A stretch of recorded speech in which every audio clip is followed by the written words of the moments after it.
What's up, guys? My name is Justin. Welcome back to the channel today. We are back on iRacing as we're loading in here, actually. Gonna do a little bit of looking at road setups. So, if you saw my other video on the oval setups, today we're gonna do a similar type of kind of thing, just a basic breakdown of the road set. I'll start with my usual kind of baseline for the Aston Martin GT4. Ordinarily, I'd use the Pontiac for something like this. But that car is honestly a little too simple. There isn't enough stuff that you can do to kind of make adjustments on that car, and this car is pretty easy to understand setup-wise as well. A lot of the stuff I said in the oval video previously still kind of applies. The main difference being obviously that if you're turning both directions, you don't want to bias everything on the car to turning left like you want an oval. All the cambers and everything aren't just designed for the car to go left on the bank corner, so that's going to be a little bit different. I'll walk through what kind of the options are there. Let me load up this here, get the setup work screen going. Make sure I got the right stuff. I don't want any trade secrets getting out as far as GT4 stuff. Not that we're crazy involved, but you know. All right, so I want my GT4 base, please and thank you. Let's see. Where is my GT4 base? I swear I had a GT4 base. Did I not have a GT4 base? How can I not have a GT4 base? Okay, well, whatever.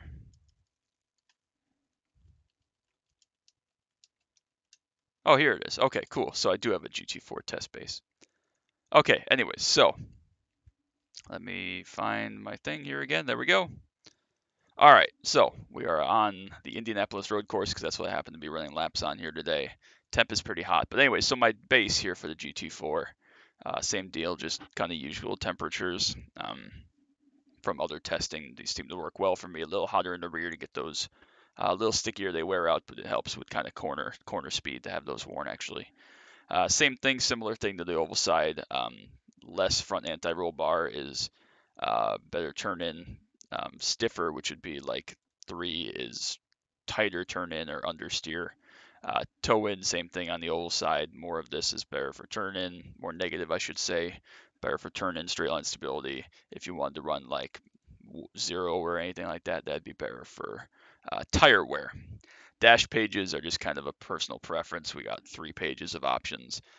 Brake pressure, we'll mess with this a little bit later. Brake pads, medium friction, so you can use this. So the higher friction slows the car down more quickly, but obviously you're at more risk of locking up or making mistakes or sliding or whatever. So you can slow the car down more quickly, but that might be ideal for a place like Le Mans, where you're going from high speed to chicanes with very minimal, kind of medium braking zones. You're just all on it at once.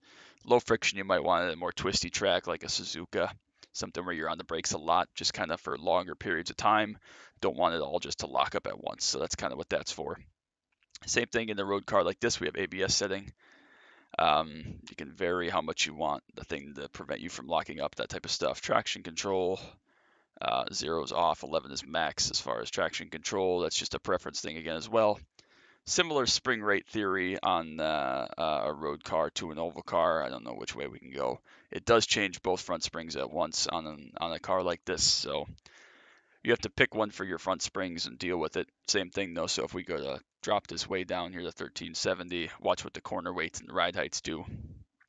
Well, the corner weights stay the same, I guess, but the ride heights will drop. We'll just move that back up to there. And then similarly, spring perch offsets kind of adjust that ride height. So you see there, change the rear ride height, change the front ride height, increase the height on that left side a little bit, and on the right side as well, but mostly on the left front and the left rear, and decrease the right rear actually. Same thing with bump stiffness. This is kind of a personal preference thing. I prefer to run not quite the max on rebound, but max bump in the front, and then kind of similar thing, not max quite on the rear rebound, similar to what I run the front, but I actually prefer to run more in the middle as far as a bump stiffness on the rear, just for a personal preference feel. Same thing, cambers, front and rear. Obviously, you'd want both of these now to be negative leaned in towards the car at the top of the tire because you're turning both directions, right? It's not like an oval where you want the left side tire leaned out to roll over in a left-hand bank corner. You want both sides of the car to cut equally, so that's kind of what that is for. Same thing, this car is pretty restrictive for toe, but again, that's kind of a similar thing to what the front toe is. Just kind of leave this as far as my personal preference. If you start messing around with it too much, you're going to get into some gray area as such. So this car has a 27.8 gallon fuel tank. Just run that maxed, obviously, for race trim. Rear anti-roll bar is actually the opposite. So a stiffer rear anti-roll bar is more oversteer. So that'd be like full-on, race drift mode, I guess. This is more understeery, and that's a relative term, of course. If you have your car set like I do to be a little bit more oversteery, this is the least oversteery of the oversteer. Not necessarily that the car is just going to plow on the rear end now. So. And then wing settings, finally, some cars obviously with aero. 5 would be, I don't even know a good example of a track that you'd run 5. This car, this GT4 series, and this car specifically, the Aston, is kind of an aero brick. It's not the worst car in the world by any means, but a little bit of an aero brick. So I haven't really run. I've run 2. We ran 2 wing at Motegi, and I think we've run 1 at Le Mans, Spa, and Austria. They're not Spa, Le Mans, Daytona, and Austria. You'd run 1 at Spa though as well because you need the straightaway speed. It doesn't make that big of a difference in this car, but especially around the place like this where there is one basically prime passing zone and it's at the end of a long straightaway, we're going to run 1 here around Indianapolis. So that's kind of just a quick walkthrough, nothing too complicated here, pretty basic. I'll go run a lap and then I'll make a couple adjustments just based on my feel real quick, and then we'll go with that and I'll kind of show you what I would adjust. Very short first gear in this car, not even up to pit road speed. So yeah, a track I enjoy. I've been running a lot of laps here lately, prepping for the TGS race that by the time you see this is over. But yeah, so this car also has a very tricky time getting tire temp on the first lap. It's definitely very slippery. Rear tires especially, but really all 4 tires, you have pretty low grip on an outlap at pretty much every track, but especially in higher track temps. Even in cooler track temps, it is slippery until you get tire temp, but it's not slippery. It's gripped up, but it's sliding, if that makes sense. Like in a hot track temp like this, you basically have no grip. Entry, exit, turn in, anything like that. But on a cold track, you'll still have like turn in ability. You just won't have grip, if that makes sense. So I like this because you can use quite a bit of this curb here.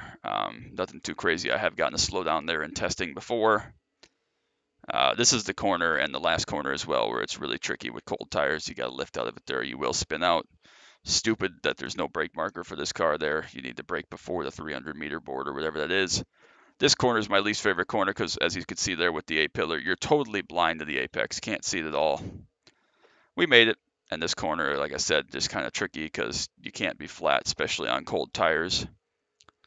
You will want to spin out. So we'll just run 1 quick lap here around Indianapolis Road, and then I'll kind of go back, make a couple adjustments, and we'll go run another lap and kind of compare the changes just a little bit.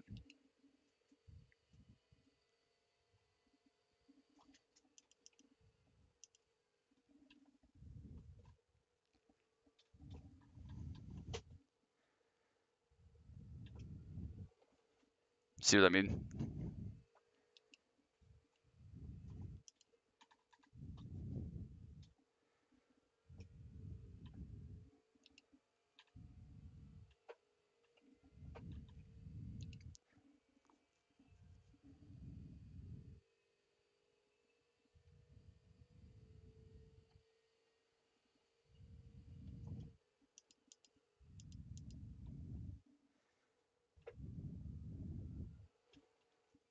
And again, so I tried to just mat it, didn't really work.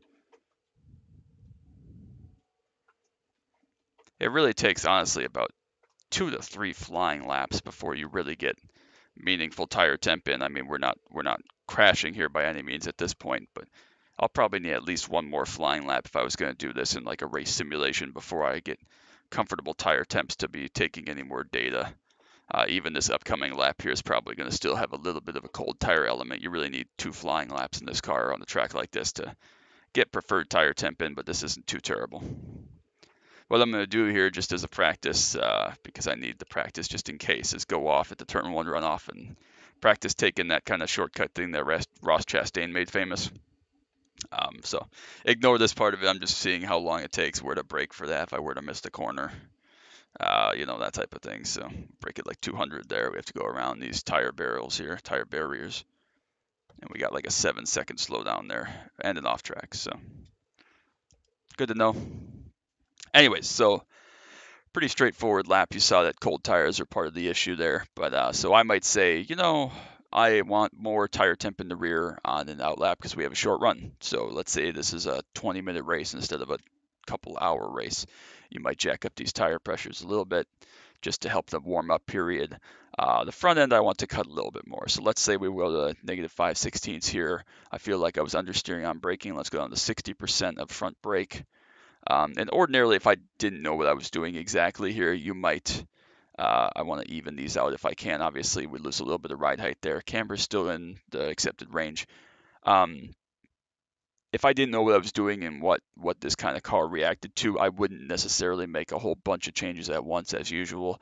You want to make one, maybe two, see how it feels, and then you can go back and kind of play with it that way. And let's say that for the sake of this, I want to have a little bit more corner exit oversteer. I don't know why you'd want that, especially on cold tires, but let's move this up to 2 in the front anti-roll bars just to kind of see how that reacts with the other changes. So the car should definitely cut better, should definitely move around a little bit more, especially on corner exit, all that stuff. So we'll go out and just run one quick lap and do a comparison and see how that feels compared to the last one. So I'll try not to nearly spin out, or even spin out would be ideal. Not great to spin out there. So get some nice tire heat on this out lap, and then we'll run a flyer. Then we'll chat. So, this corner is so hard. I mean, they're all hard at around this track when you have a 120-degree track temp, Fahrenheit, obviously. It's super tricky to get everything in the window where you want it. Just difficult to push because the car doesn't want to react to it for a couple laps. So we definitely got stopped a little bit quicker there with the little bit more rear brake bias. Still not really pushing quite hard enough to be able to tell if oh, there it is. You saw on corner exit there, the rear end snap a little bit. Partly cold tires, partly because of that rear anti-roll bar. Hopefully the front will cut just a little bit better with that front toe change I made. I'll be able to see in here, hopefully, for this brake zone. Oh yeah, front cut's nice. And again, back end a little bit of a slide there on power. Can't see this corner at all, which is garbage. Again, a little bit of rear end slide. Again, there we'll expect to see a little bit of rear end slide. Nothing too crazy. We'll run another lap here, and we'll see kind of as a comparison what that front cut and the rear cut did to the handling in a very basic sense. Spot the 500-meter board. There it is. Got stopped a little bit quicker. You can use a little bit of curb there. Front end cut nicely. Front end cuts nicely. Again, big slide that time. Again, combination of cold tires and the fact that we made that slight rear end adjustment, which is, I would say, kind of a medium adjustment. Usually a rear anti-roll bar change like that. And a car that only has a setting 1, 2, 3. Each one is a relatively significant change. It's not the biggest change in the world, but it's not like you're changing a half a pound of air pressure. So again, same thing here. Spot our brake marker. Definitely got stopped quicker, turned in nice and early. Front end is cutting nicely. I just started to feel the back coming loose there. Oh, yep, definitely there. Front end cut nicely. Everything felt good. Got a little bit of grass there, but we're okay. We made it. Again, spot the brake marker here, about 350. Stopped and turned in nicely. A little bit of curb again. Turned in way too early because you can't see that stupid apex, which is so dumb. We made it. Back end starting to come around again here. Just about survived the bank corner onto the front stretch, so picked up a little bit. A little bit scarier of a lap. We picked up right about 2/10 there, as you see on the dash. So just as a comparison, minor adjustments can be major things depending on how you have your tires set, short run, long run, anything like that. So yep, just about 2/10 pickup there. I was not running anywhere near 100% on the first out lap after cold tires, but just kind of a basic breakdown of tire pressures, how they work, and some of the more basic stuff for road racing. So that's going to be all for today. Hope it was enjoyable. Hope you learned a little bit. Hope it was kind of a good follow-up to the oval sep. A lot of the same stuff applies as usual, but a little bit different implementation. So that's all I got for today. Make sure you drop a like and a sub down below so you don't miss any of the action moving forwards from iRacing, F122, Assetto Corsa, or anything else I may post. So hope it was helpful. Hope you enjoyed it. And until next time, bye.